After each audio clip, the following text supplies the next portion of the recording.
6,000 कोटीच्या वरती गेला. पराभव झाल्यानंतर त्यांच्या गावात चिंतन सभा झाली आणि चिंतन सभेतून तो आकडा 7,000 कोटी पर्यंत नेला गेला.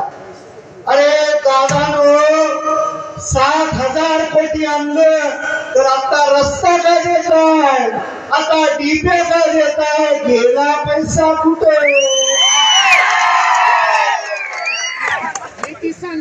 स्वर्गीय बाबासाहेबांनी 54 वर्षे 1 महिना विधानसभेचे सदस्य म्हणून काम केलं. 77 सालचा काळ आणि 99 सालचा काळ जर सोडला, मला वाटतं 4 वर्ष आबासाहेब मंत्री असतील, 50 वर्ष आबासाहेबांनी विरोधी बाकावर बसून या तालुक्याचा विकास केलेला आहे. या तालुक्यातल्या सर्व जनतेला माहित.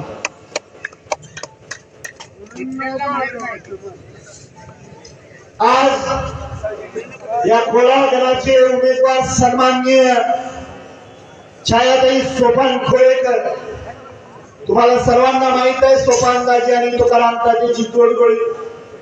त्यांच्या माध्यमातून डाळिंबाच्या शेतीच्या माध्यमातून या भागामधल्या गोरगरीब जनतेची सेवा त्यांच्या हातून घडलेले निष्ठावंत कार्यकर्ते.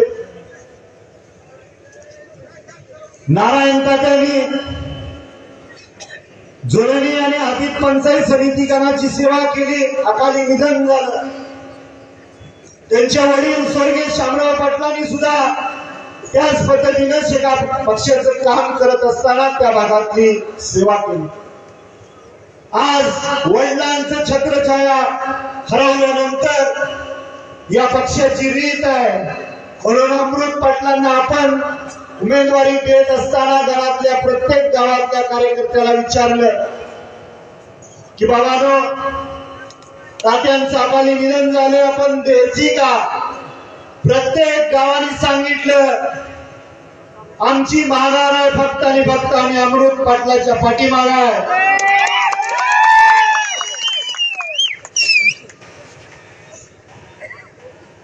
किरण भाऊ लहान वयामध्ये वडिलांचं छत्र हरवलं. पाचेगाव मध्ये खुरपायला गेले, भांगायला गेले. परिस्थितीनं सांगलीला नेलं. सांगलीला हॉटेलमध्ये वेटरचं काम केलं. आता त्यांनी सांगितलं, मलाही कळालं, पंक्चरचं काम केलं, पंक्चर काढायचं. कालांतराने डाळिंबाचा व्यवसाय केला, आर्थिक प्रगती झाली.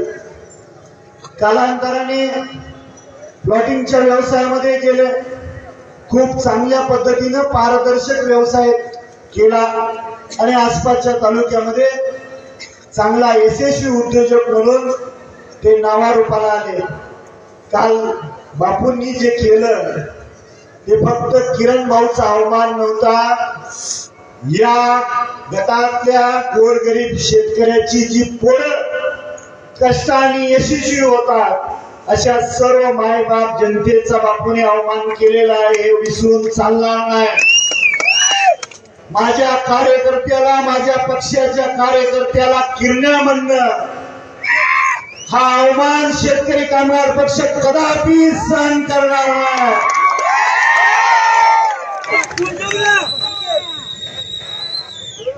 आणि त्याच्यापेक्षा पुढचं पाऊल,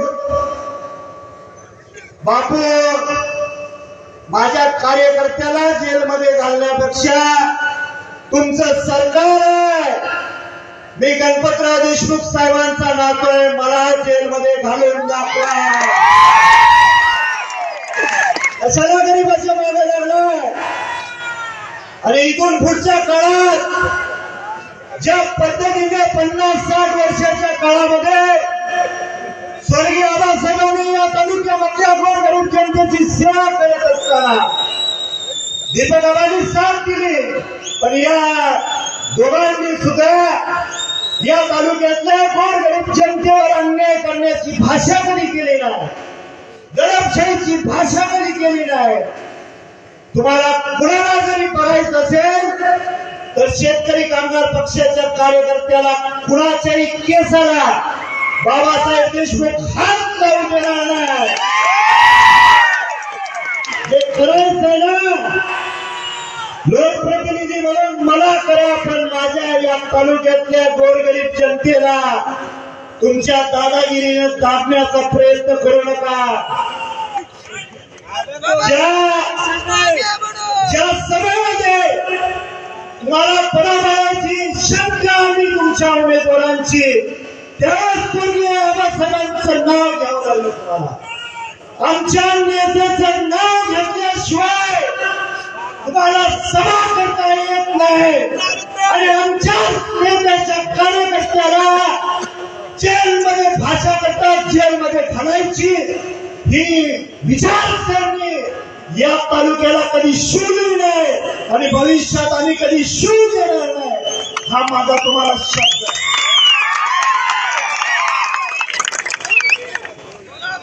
आणि म्हणून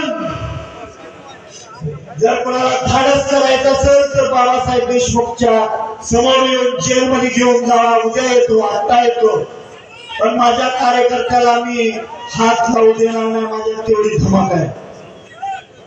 आणि म्हणून येणाऱ्या 7 तारखेला प्रत्येक मतदान केंद्रावरती असं एक बॅलेट मशीन असणार आहे. आणि पहिल्या रकान्यात, वरच्या रकान्यात जिल्हा परिषद सदस्य उमेदवारांची नावं असणार आहेत.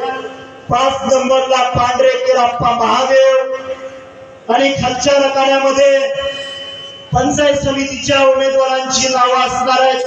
कोळा पंचायत गणामध्ये 3 नंबरला कोळेकर छाया सोपान यांचं नाव आहे.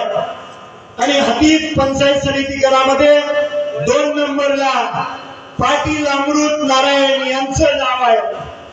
या तिन्ही उमेदवारांच्या नावासमोरचं चिन्ह आहे नारळ.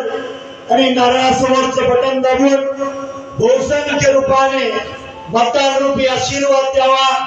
आणि 9 तारखेला परत याच चौकात चांगल्या पद्धतीने जल्लोष करावा एवढी विनंती करतो. जानेवारी 28ला सकाळच्या सत्रामध्ये या राज्याचं लाडकं नेतृत्व आपल्यातून निघून गेलं. ते माजी उपमुख्यमंत्री स्वर्गीय अजितदादांना या गटाच्या माध्यमातून आपल्याला श्रद्धांजली व्हायची. याच्यासाठी सर्वांनी 2 मिनिटं शांत उभे राहून श्रद्धांजली